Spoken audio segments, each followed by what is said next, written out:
Assalamualaikum. Chapter Lines and Angles, Class 9th, Exercise 5.3, Question number 4. In Figure 5.14, this is a figure. If lines PQ and RS intersect at point T, यहाँ पर दो lines हैं, एक line तो PQ है और दूसरी है RS.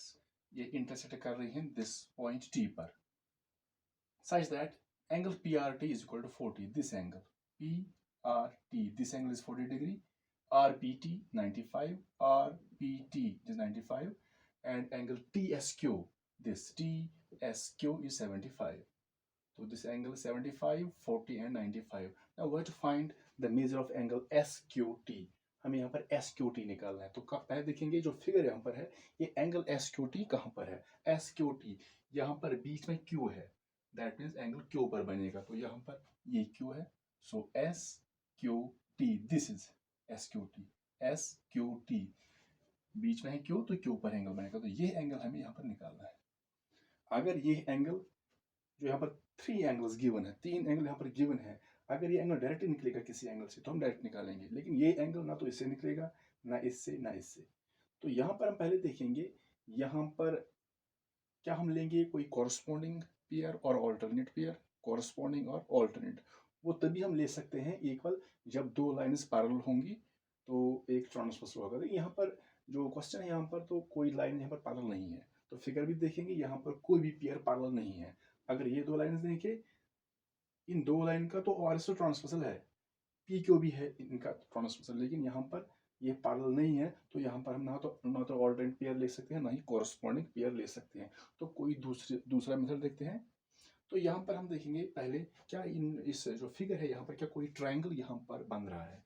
तो यहाँ पर दो ट्रायंगल्स बन रहे हैं, एक तो है PRT this triangle and this triangle. यहाँ पर दो ट्रायंगल्स हैं. तो पहले देखेंगे इस ट्रायंगल में क्या हम कोई एंगल निकाल सकते हैं इन दो से. तो यहाँ पर ये 95 ये 40 है. तो इस ट्रायंगल में जो दो एंगल्स गिवन है तो हम यहाँ पर तीसरा एंगल निकाल सकते हैं. तो पहले हम ये एंगल निकालेंगे क्योंकि हमें यहाँ पर देखना है कि जो एंगल्स यहाँ पर गिवन है उनसे कौन कौन से एंगल्स निकलेंगे. हम आगे बढ़ेंगे तो हम फिर यहाँ पर पहुंच जाएंगे. तो पहले यहाँ पर देखेंगे जो हम डायरेक्ट इसका सोल्यूशन देंगे. तो हम लिखेंगे in triangle PRT, in triangle PRT. तो हम ये ट्रायंगल पहले लेंगे.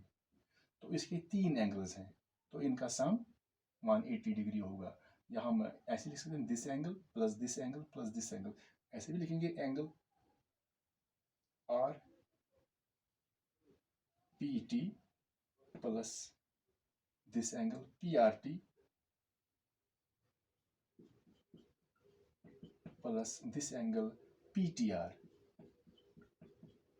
तो हमने इस ट्रायंगल के 3 इंटीरियर एंगल्स लिए. एक तो ये एंगल RPT, एक तो ये एंगल, फिर PRT this angle and PTR this angle. तो जो 3 एंगल्स हैं इनका सम जो होगा 180 डिग्री होगा क्योंकि यहाँ पर ये एक ट्रायंगल के इंटीरियर एंगल्स हैं. तो यहाँ पर लिखेंगे या लिखेंगे angle sum property of triangle या लिखेंगे angles of A triangle. Simple, इनका सम 180 डिग्री होता है.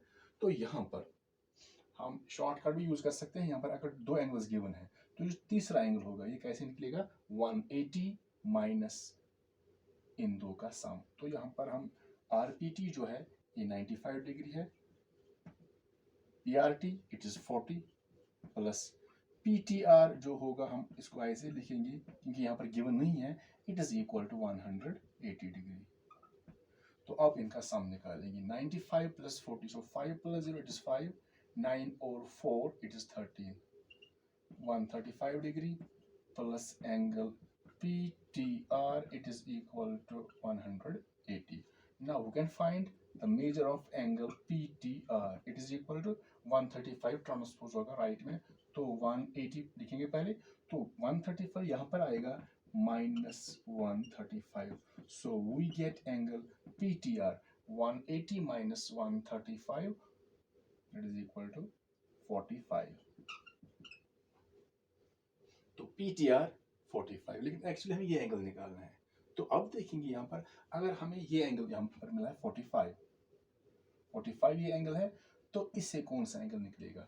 तो पहले ही हमने कहा कि अगर दो इंटरसेक्टिंग लाइन्स हैं, these are two intersecting lines, तो यहाँ पर ये जो पेयर बनती है ये are called vertically opposite angles. तो ये इक्वल होती हैं और ये जो ये एंगल और ये एंगल ये भी वर्टिकली अपोजिट एंगल्स होते हैं, ये इक्वल होते हैं, तो ये बनते हैं सिंपल टू इंटरसेक्टिंग लाइन से। तो यहाँ पर ये तो टू इंटरसेक्टिंग लाइन है, यहाँ पर this angle and this angle these are called vertically opposite angles, तो ये इक्वल होंगे। सो पी टी आर हम लिखेंगे यहाँ पर angle P T R it is equal to angle S T Q. तो यहाँ पर हम लिखेंगे इक्वल क्यों है, यहाँ पर लिखेंगे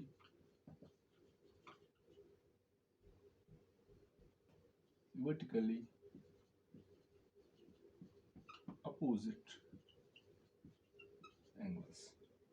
Now PRT is 45, so this STQ this is also equal to 45, so therefore हम लिखेंगे therefore जो एंगल STQ होगा it is also equal to 45 because PTR it is 45, so STQ is also equal to 45। तो यहाँ पर हम लिख सकते हैं but this angle PTR it is equal to 45, therefore STQ is also equal to 45।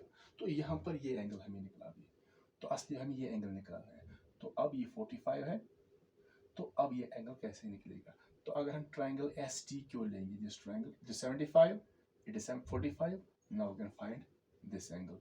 तो हम लिखेंगे इन ट्राइंगल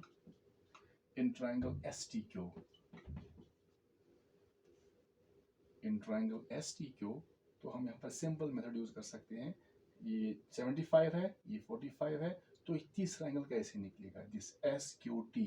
तो एंगल SQT कैसे निकलेगा, यहाँ पर हमने तीनों एंगल लिए थे 180 सम, तो यहाँ पर हम यूज कर सकते हैं शॉर्ट मेथड। तो तीसरा एंगल जो होगा ट्राइंगल का, ये कैसे निकलेगा, 180 सम ऑफ थ्री एंगल्स माइनस, तो ये एंगल निकलेगा 180 में से इन दो का सम सब्ट्रैक्ट करेंगे। सो 180 minus this angle plus this angle, that means 75 plus 45, ऐसे 75 प्लस 45।